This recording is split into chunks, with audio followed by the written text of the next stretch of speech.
I'm home, Desert Flower. You're not gonna believe the crappy day I just had.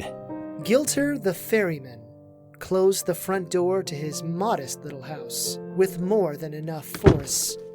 Somehow, some of the tension writhing in his stomach eased as the door made a loud commotion.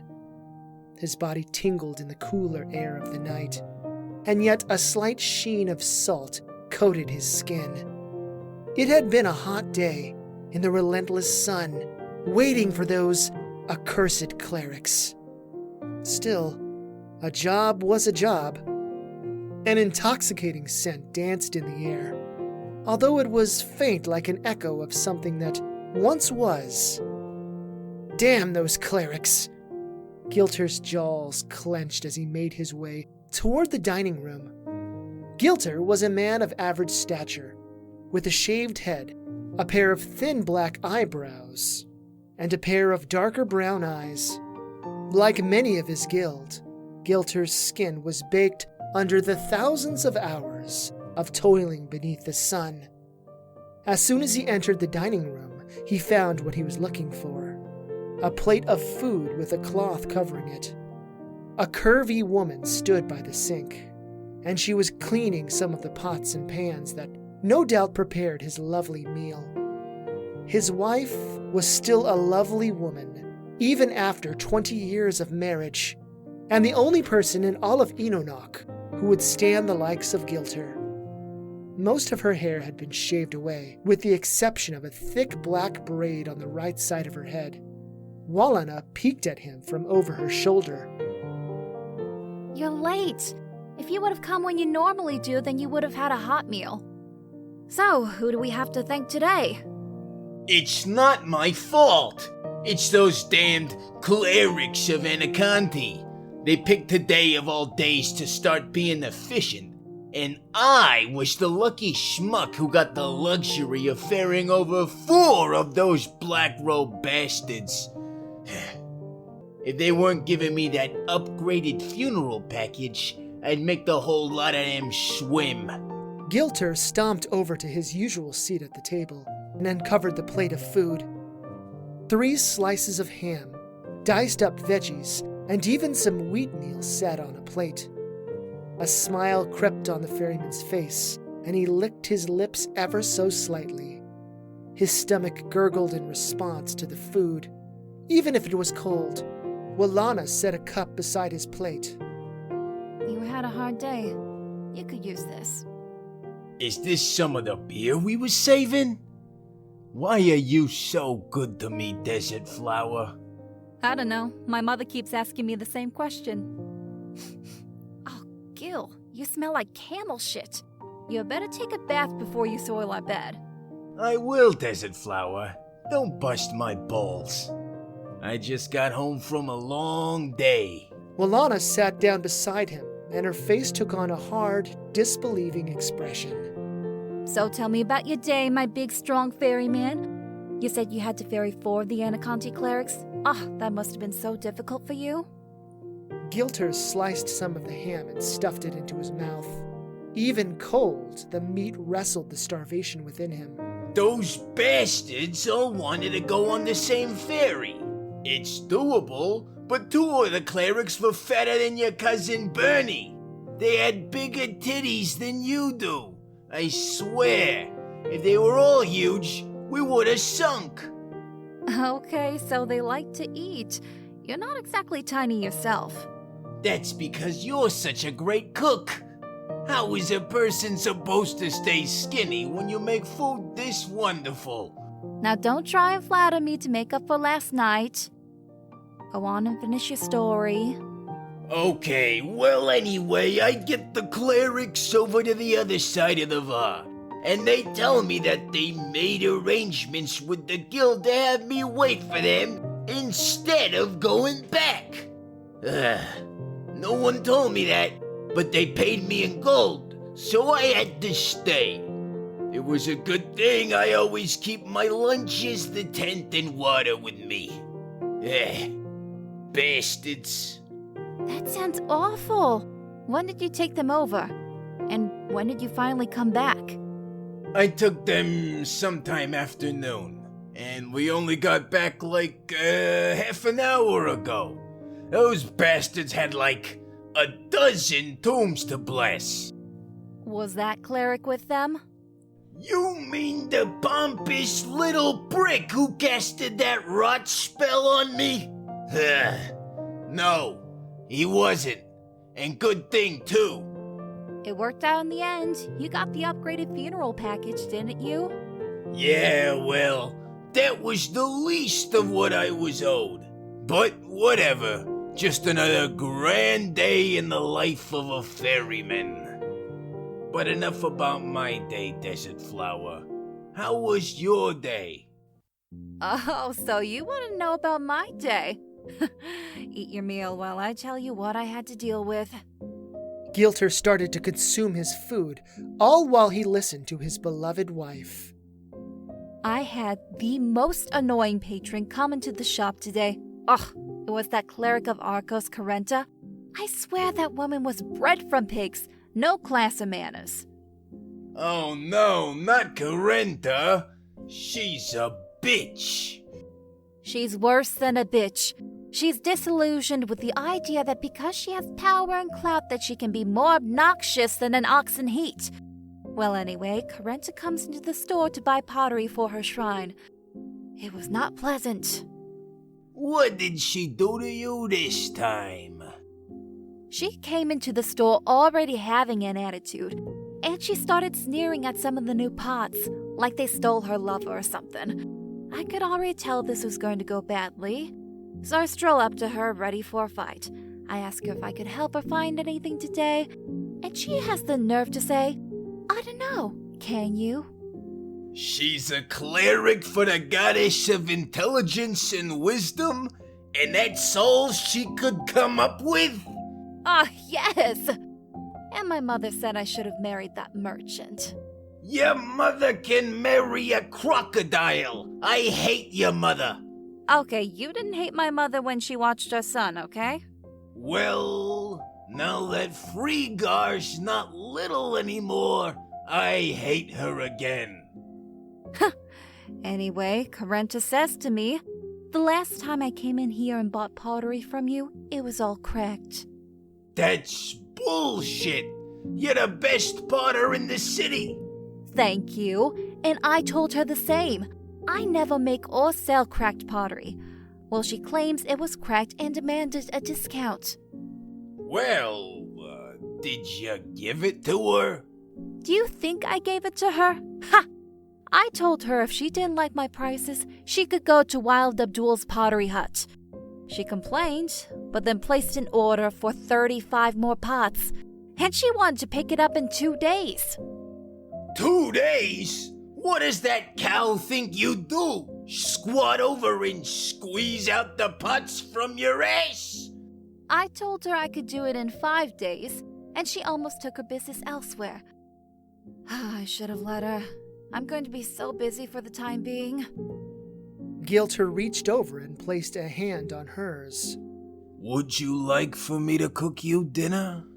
Would you like me to die and force you to eat your own food for the rest of your life? I could probably find a younger wife. Not that I'd want to, but I probably could.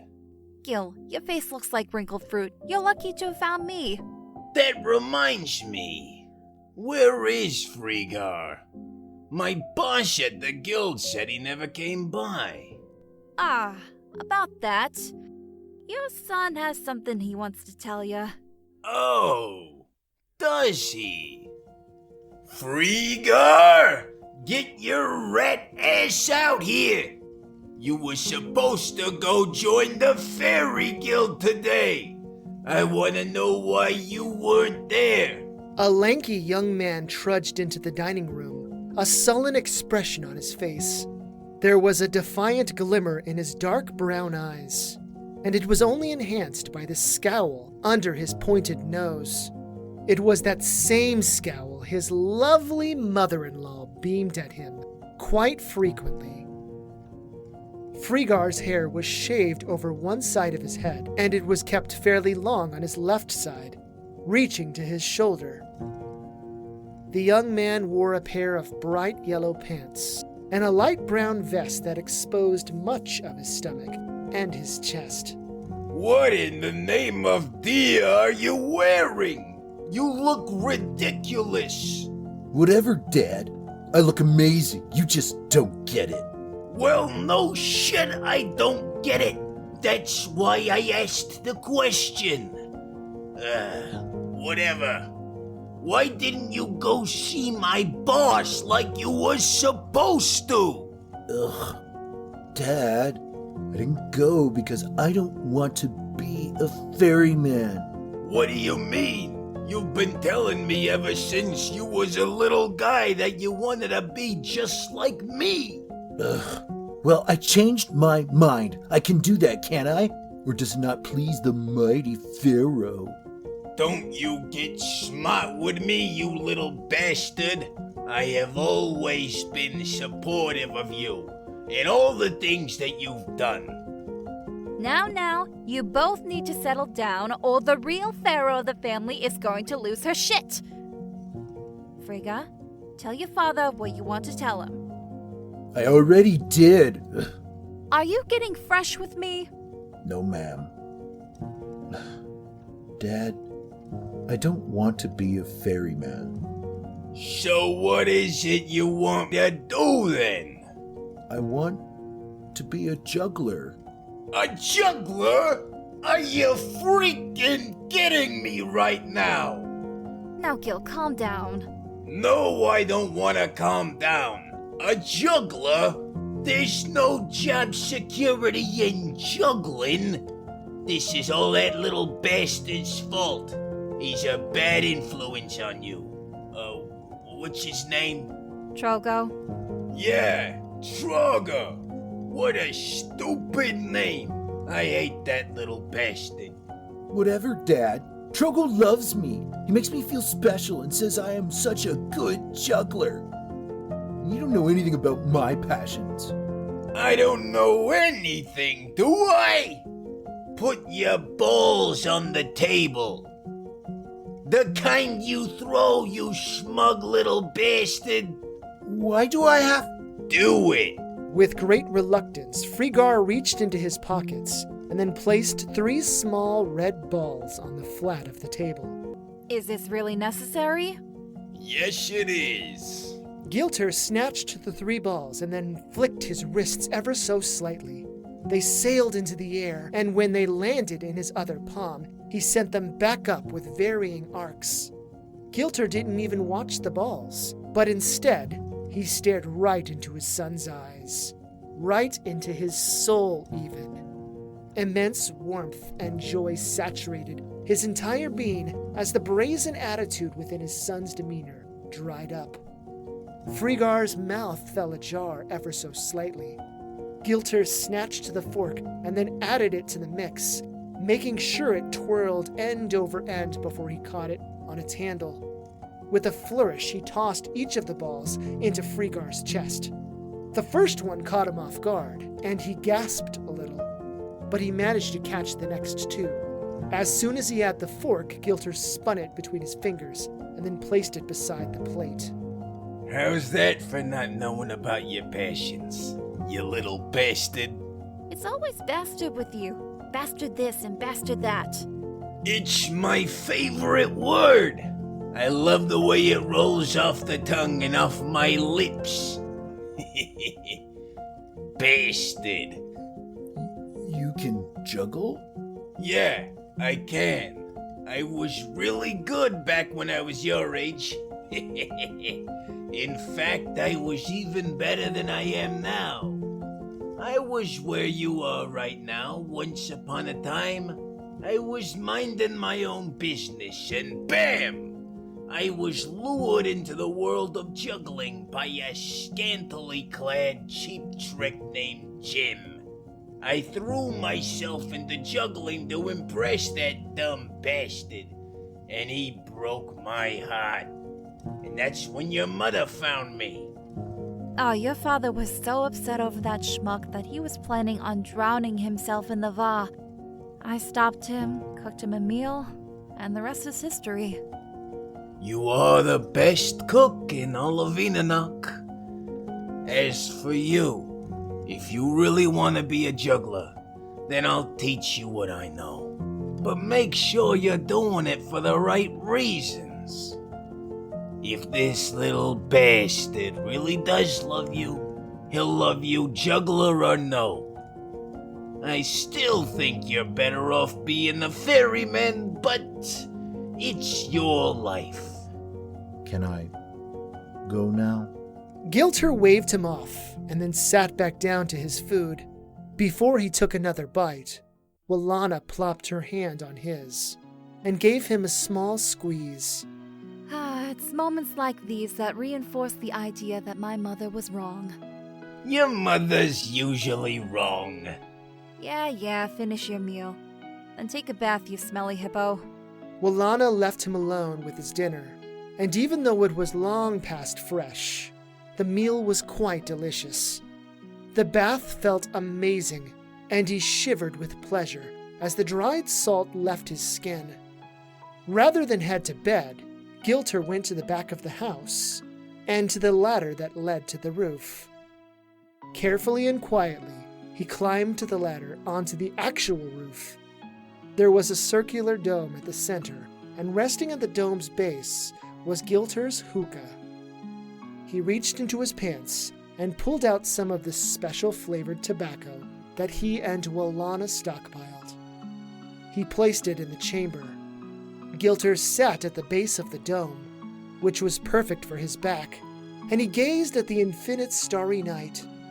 He inhaled on the hookah mouthpiece, and then exhaled hot pink smoke. You bastard, you started without me. Gilter peeked over as his wife climbed onto the roof. A wide smile creased his face. Just warming it up for you, desert flower. Yeah. Scoot your fat ass over. Gilter made room for his lovely wife and chuckled as she took a massive inhale.